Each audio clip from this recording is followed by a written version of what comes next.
Buen día, el tema que vamos a tratar el día de hoy va a ser la alopecia. Bueno, más adelante vamos a ver que la alopecia se divide en dos tipos, es la cicatricial y la no cicatricial. El día de hoy yo les voy a hablar de la no cicatricial. Primeramente, para poder entender qué es la alopecia o cómo es que se produce, vamos a ver cuál es el ciclo de vida del cabello. ¿Sí? Vamos a empezar con que el pelo crece de forma independiente en un folículo piloso. Tenemos ahí la imagen del folículo piloso, donde nos marca la glándula sebácea, el bulbo, que es la raíz, donde empieza a crecer nuestro pelo. Este crecimiento tiene tres fases: la fase anágena, la catágena y la terógena. ¿Sí? La fase anágena, que es la primera y es la del crecimiento, esta puede durar de 1 a 4 años. La fase catágena, que es la fase de transición, dura de 2 a 3 semanas. Y la última fase, que viene siendo la terógena, es la fase en donde el pelo, como quien dice, se estanca, es la fase de reposo y puede durar de 1 a 3 meses. En la fase anágena es el periodo en el que el pelo crece. El bulbo piloso se regenera y producirá un pelo, y este va a crecer aproximadamente 1 centímetro al mes. Después se observa el final de la producción de la fibra capilar, es decir, que ya no va a haber un crecimiento, ¿sí? El pelo se va a quedar ahí por un tiempo. Y finalmente en la telógena, que es el reposo y también donde va a venir la caída de nuestro cabello. Va a ser importante que recuerden estas tres fases para que puedan seguir entendiendo los tipos de alopecia que les voy a ir presentando. Bueno, ahora sí vamos de lleno a lo que es la alopecia. La alopecia se conoce como la pérdida anormal del cabello. Puede producirse en cualquier parte del cuerpo, solamente que la parte de nuestro cuerpo que más folículos pilosos tiene es nuestra cabeza. Por lo general, cada día perdemos entre 50 y 100 cabellos. Una vez que se llega a esta fase de reposo que mencionábamos, es la última, la fase telógeno, hay que estarlas recordando. Cuando existe la pérdida de más de 100 cabellos, es cuando comienza a haber un motivo de preocupación. En la imagen nuevamente es el ciclo del cabello, ¿sí? Podemos ver al inicio en la fase anágena, donde el folículo piloso todavía tiene contacto directo con el torrente sanguíneo, que es de donde va a tomar los nutrientes para que nuestro cabello siga creciendo, esté sano y que tengamos menos cabellos en fase de telógeno. Después, en la segunda parte tenemos la fase catágena. En esta parte empezamos a ver que el folículo piloso ya tuvo un desprendimiento del torrente sanguíneo. Entonces, ya nada más va a estar, ya no va a estar creciendo como en la fase anterior en donde tenía la conexión, y va a estar ahí por un tiempo, y finalmente en la fase telógeno donde vemos que el cabello se cae. Como les mencionaba al inicio, hay dos tipos de alopecia, la no cicatricial y la cicatricial. La no cicatricial, que es de la que vamos a hablar el día de hoy, es causada por un ingreso masivo de pelos a la etapa de telógeno. En este caso se mantiene la integridad del folículo piloso y su pérdida es potencialmente reversible. En este caso el folículo piloso no se va a ver con ninguna atrofia, a pesar de que va a haber un exceso de pérdida de cabello. El folículo piloso va a estar ahí y va a poder aún tener la posibilidad de que siga creciendo el cabello. En cambio, en la no cicatricial puede ser causada por malformación, daño o destrucción de los folículos. O sea que si se destruye el folículo ya no va a haber forma de que crezca este cabello. Incluso como lo vemos en la diapositiva, es irreversible. En este caso se produce una tipo fibrosis, lo que hace que el folículo se cierre o desaparezca completamente y ya no va a haber la posibilidad de que vuelva a crecer o que se vuelva a regenerar, ya sea de forma normal o aunque sea un poco. Vamos a empezar con los tipos de alopecia. La primera que vamos a ver es la alopecia areata. La alopecia areata es una alopecia no cicatricial de origen autoinmune, es decir, la defensa del propio organismo ataca la raíz del pelo produciendo una inflamación, lo que provoca que se caiga y no vuelva a crecer el cabello hasta que esa inflamación ceda. Hay estudios donde se cree que la alopecia areata es causada por la unión de los linfocitos CD4 y CD8, porque un linfocito CD4 por sí solo o un CD8 por sí solo no puede ocasionar la caída, sino que la unión de ambos tipos de linfocitos es lo que ocasiona que haya esta pérdida de cabello.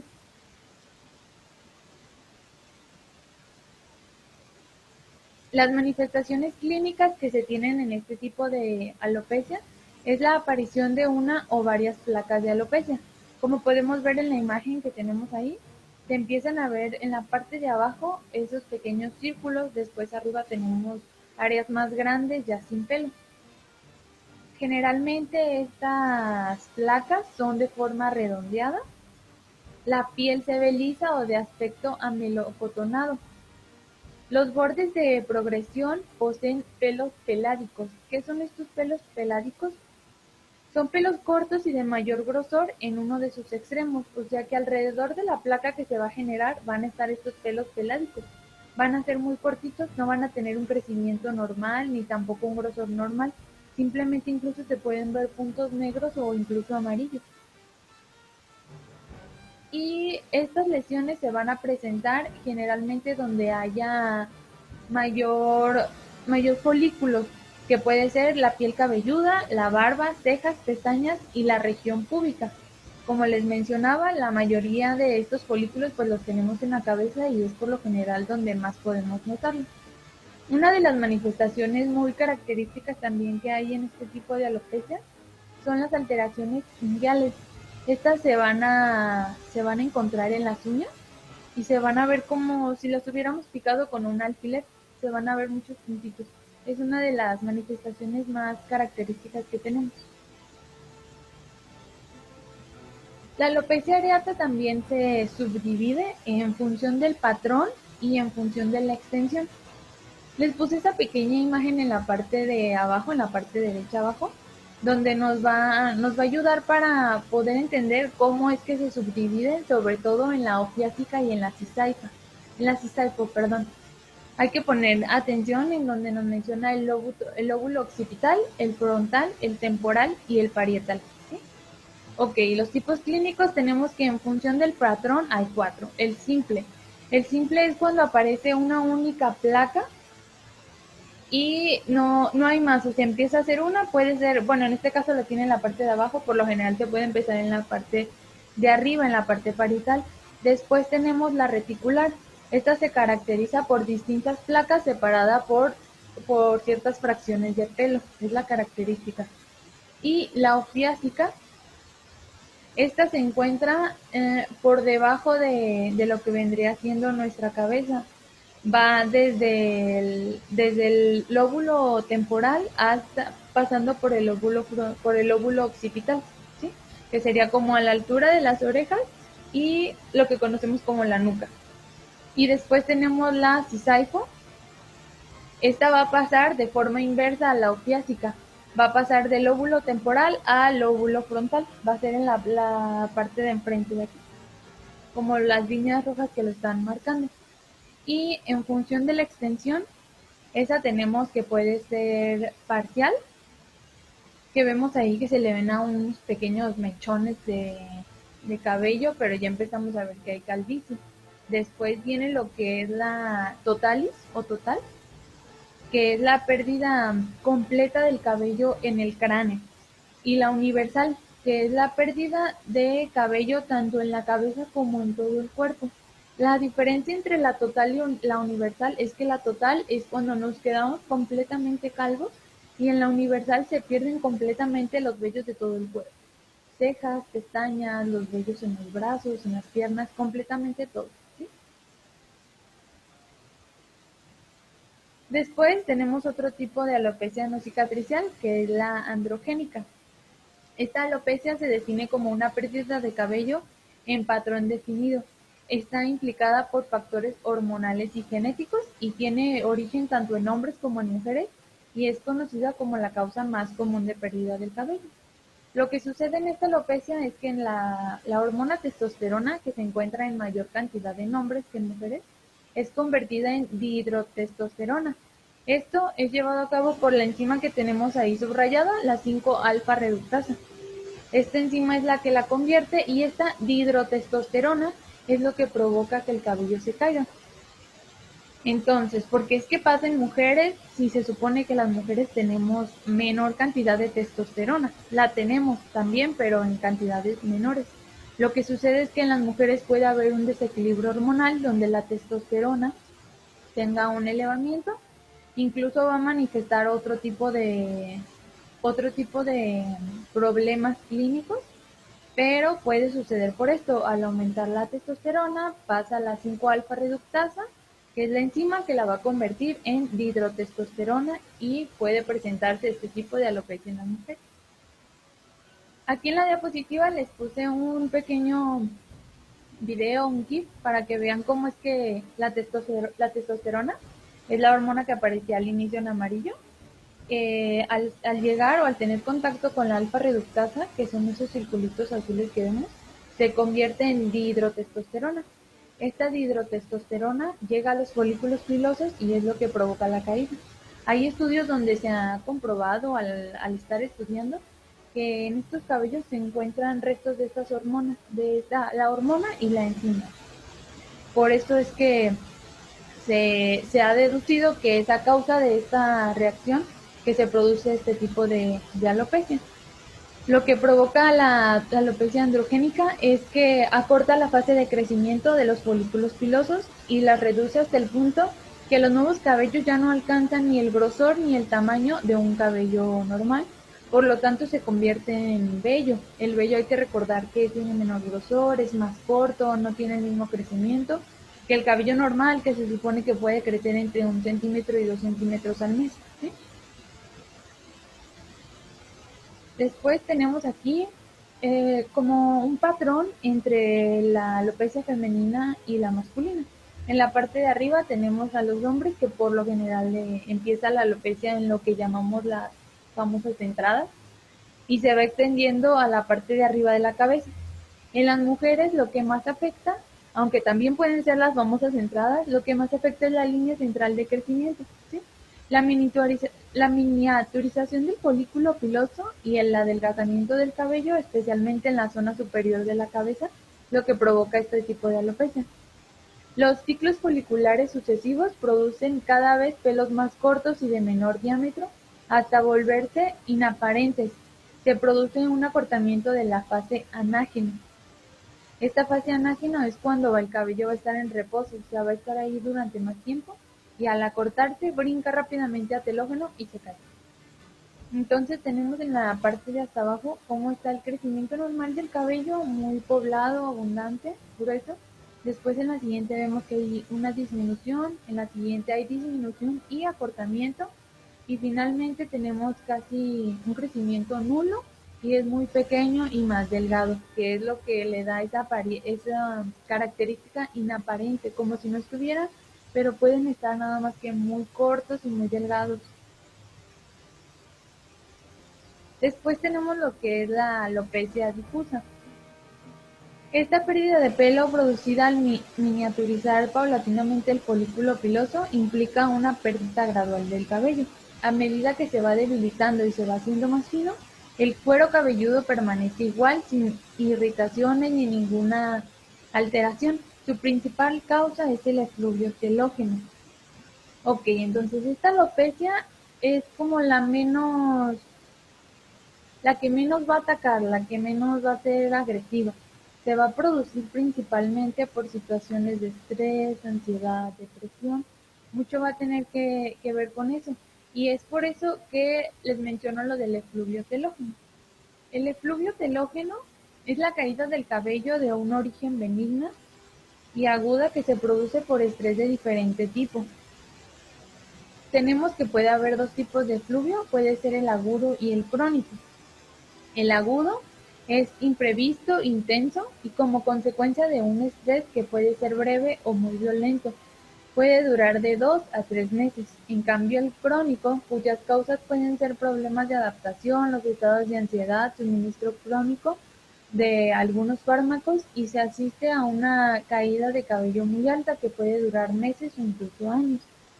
Cuando el problema ya se vuelve crónico es cuando el paciente tiene periodos largos de ansiedad, de estrés o de depresión, o cuando empiezas un nuevo tratamiento, sobre todo hormonal o al terminarlo.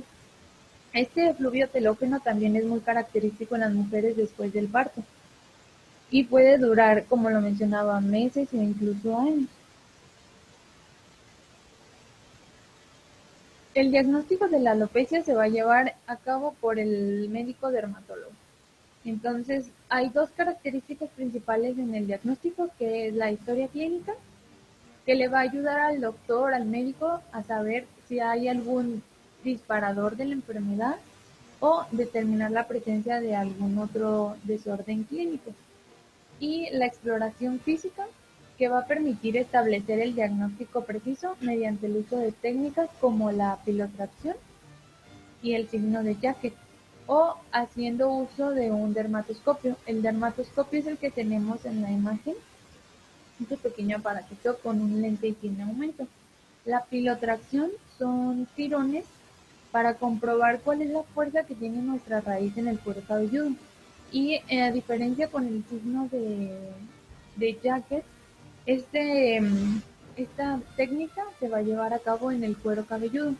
Va a dar ciertos pellizcos en el cuero cabelludo del médico para ver si hay alguna inflamación o irritación o ver cómo es que nuestro cuero cabelludo actúa ante, ante esos pellizcos. Esa es la diferencia entre ambos. Y el dermatoscopio que tenemos aquí le va a ayudar al médico a poder detectar esos pelos paládicos que deben de estar en forma de signo de exclamación, por eso el signo ahí arriba. Hay que recordar que esos pelos peládicos son cortos, de mayor grosor, y se puede ver incluso el folículo piloso, la raíz, como un punto muy grueso y muy negro, o incluso se puede apreciar alrededor de los bordes de la placa que mencionábamos al inicio, puntos negros o puntos amarillos. Aquí está la prueba de tracción, que consiste en dar esos pequeños tirones para ver cuántos cabellos son los que se vienen, o sea, cuál es la fuerza que tiene la raíz de nuestro cabello. Y tenemos aquí la clasificación clínica según el patrón de distribución en hombres y en mujeres.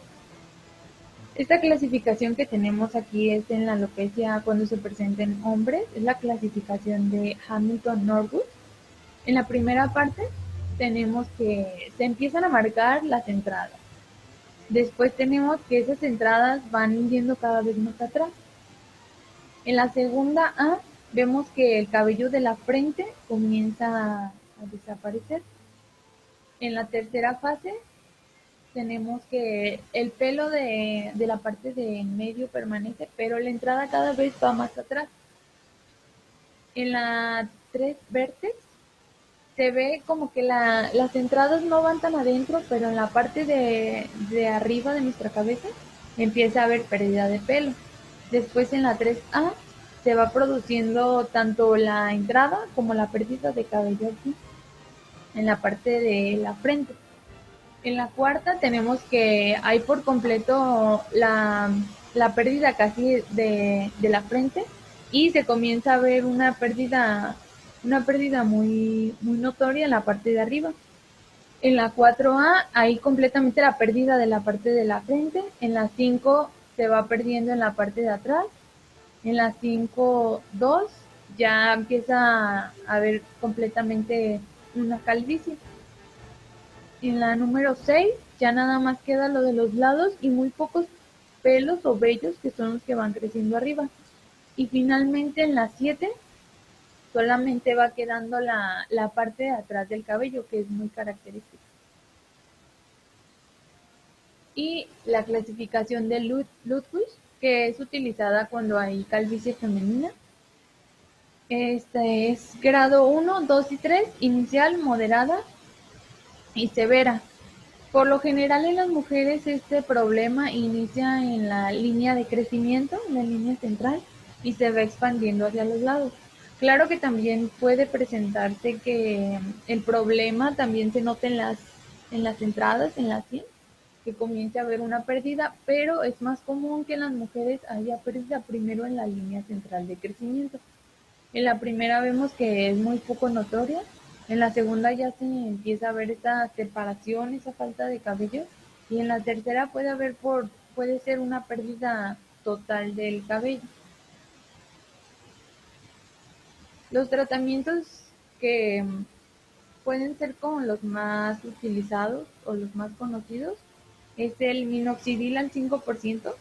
Se han hecho estudios del uso de minoxidil al 2% y al 5%, pero en hombres el que es efectivo es el 5%. Este es un vasodilatador directo que produce un acortamiento de la fase telógeno y un aumento del número de folículos en la etapa anágena. Además, aumenta el tamaño del folículo. Entonces, al aumentar este tamaño del folículo, va a permitir que el cabello pueda seguir creciendo y que tenga menos atrofia. Este tratamiento de minoxidil al 5% es efectivo en hombres, pero hay estudios donde se comprueba que en mujeres no es efectivo. En mujeres, el porcentaje que ha servido ha sido el minoxidil al 2%. Después está la finasterida, un compuesto inhibidor de la enzima 5-alfa reductasa. Hay que recordar que esta enzima es la que da origen a la dihidrotestosterona, que es la causante de la caída del cabello en la alopecia androgénica. La dosis que se recomienda es la de 1 miligramo al día. Y la terapia antiandrogénica. Esto es más que nada para las mujeres, para aquellas que tienen el problema que mencionaba de que hay aumentos de la testosterona. Entonces hay que dar un medicamento que vuelva a regular esos niveles de testosterona. La dosis recomendada es de 50 miligramos a 150 miligramos al día. Este medicamento de tipo antiandrogénico, perdón, uno de los fármacos utilizados es la ciproterona. La ciproterona es un fármaco es un hormonal que se combina por lo general con el estradiol y es utilizado como, me fue el nombre, me fue la palabra, como anticonceptivos. La ciproterona es un fármaco anticonceptivo. Y en conjunto con la espironolactona es uno de los tratamientos principales que se les da a las mujeres. Y esto sería todo de la parte de alopecia no cicatricial.